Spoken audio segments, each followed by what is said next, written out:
Assalamualaikum warahmatullahi wabarakatuh. Kembali lagi ke kelas komunikasi bisnis. Pada hari ini kita akan fokus pada pola komunikasi. Sebelum masuk ke pola komunikasi, kita perlu paham dulu ya, refresh sebentar, apa sih yang dimaksud dengan komunikasi antar pribadi. Karena di dalam komunikasi bisnis, termasuk dalam pola komunikasinya, komunikasi antar pribadi merupakan hal yang tidak terelakkan. Komunikasi antar pribadi sendiri dapat diartikan ya, komunikasi antara seseorang dengan orang lain. Jadi satu one on one ya, one by one, face to face ataupun secara tidak langsung dalam satu masyarakat atau dalam satu organisasi, baik itu bisnis maupun non bisnis. Ya, baik itu bisnis, non bisnis misalnya di kampus atau kegiatan masyarakat dengan menggunakan media komunikasi tertentu, ya baik itu dengan teknologi maupun secara langsung media komunikasinya dari natural mulut ke mulut dengan bahasa yang mudah dipahami, biasanya cenderung informal untuk mencapai suatu tujuan tertentu. Ada 4 hal penting yang perlu diperhatikan dalam komunikasi antar pribadi ya. Komunikasi dilakukan 2 orang atau lebih menggunakan media tertentu. Ya, bisa tatap muka, bisa telepon seluler atau bisa seperti sekarang yang saya lakukan ya, karena nanti Anda akan menonton, memberikan feedback, itu juga bisa masuk komunikasi antar pribadi. Kemudian bahasanya cenderung bahasa informal, entah itu bahasa daerah, bahasa gaul, atau bahasa campuran. Kemudian ada tujuan yang dicapai, bisa bersifat personal maupun melancarkan tugas dalam satu organisasi. Oke, tujuan komunikasi antar pribadi sendiri ada berbagai macam, tapi secara garis besar bisa kita bagi jadi 6.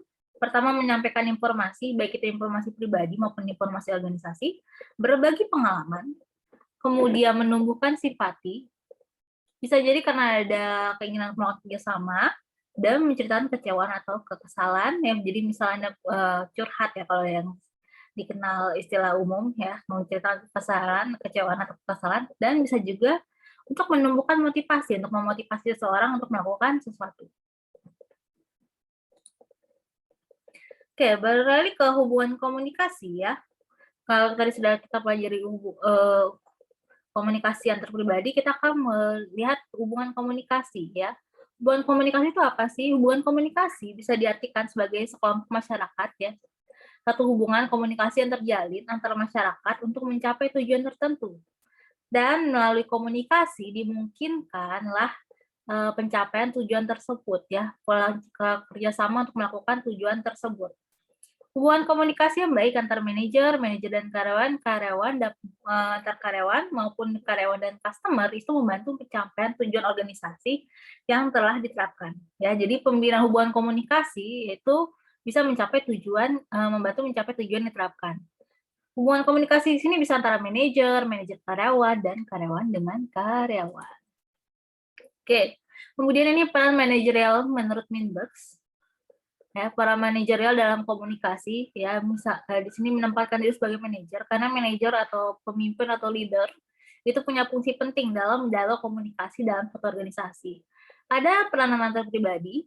Jadi di sini manajernya berfungsi sebagai tokoh figur, sebagai pemimpin, dan sebagai penghubung. Ada peran informasional atau memberikan informasi. Ini di sini dengan kata lain manajer berfungsi sebagai memonitor, kemudian menyebarkan informasi dan juga juru bicara perusahaan ya. Jadi memonitor alur komunikasi di suatu organisasi, menyebarkan informasi yang penting bagi orang-orang dalam organisasi dan jadi juru bicara kalau misalnya harus berbicara ke pihak di luar organisasi. Kemudian ada peran untuk keputusan. Di sini lebih peran untuk mengambil keputusan ya, misalnya sebagai wirausaha, pemecah masalah, pengalokasian sumber daya, dan negosiator.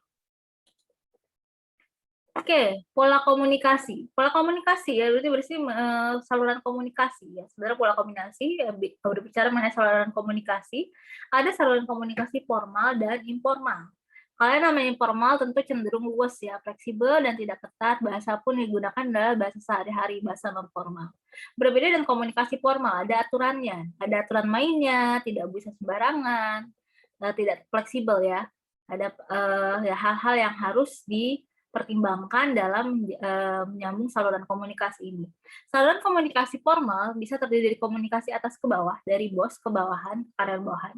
Saluran komunikasi dari bawah ke atas, jadi karyawan melaporkan keadaan di lapangan kepada atasan, itu komunikasi dari bawah ke atas. Kemudian horizontal antar sesama karyawan dan juga komunikasi diagonal, yaitu silang zigzag. Ya, contohnya Anda karyawan berbicara memberikan pengertian terhadap customer itu masuk ke komunikasi diagonal.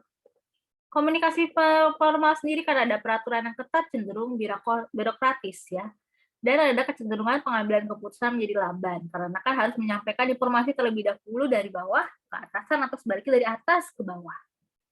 Dan itu biasanya tidak langsung ada penyampaian informasinya itu berjenjang. Makanya itu pengambilan keputusan cenderung menjadi lamban.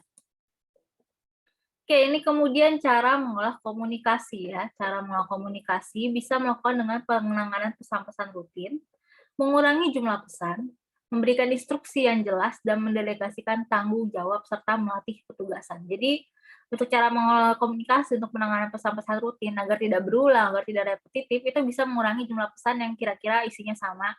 Kemudian memberikan instruksi yang jelas, jadi nggak perlu dikasih tahu berulang-ulang. Kemudian berani mendelegasikan tanggung jawab ya.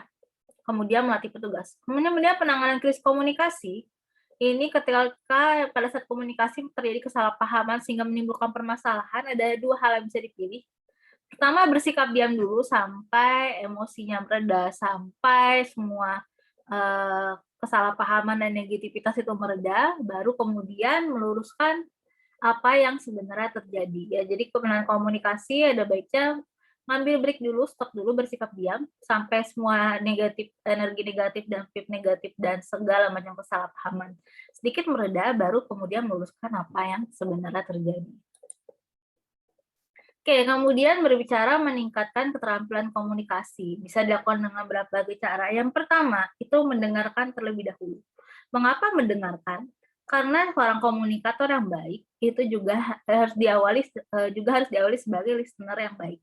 Jadi mendengar dulu baru bisa kita mendengar dulu, memahami dulu apa yang dikatakan lawan bicara, baru kita bisa memberikan respon atau feedback yang baik sebagai seorang komunikator.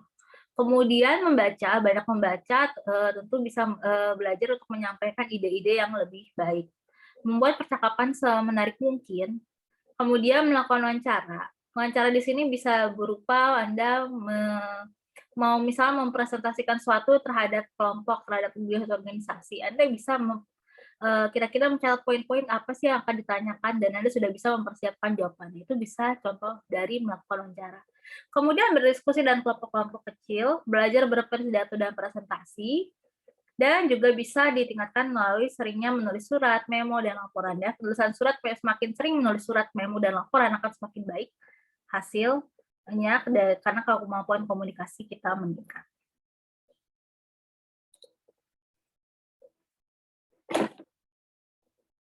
Oke, sekian dari saya.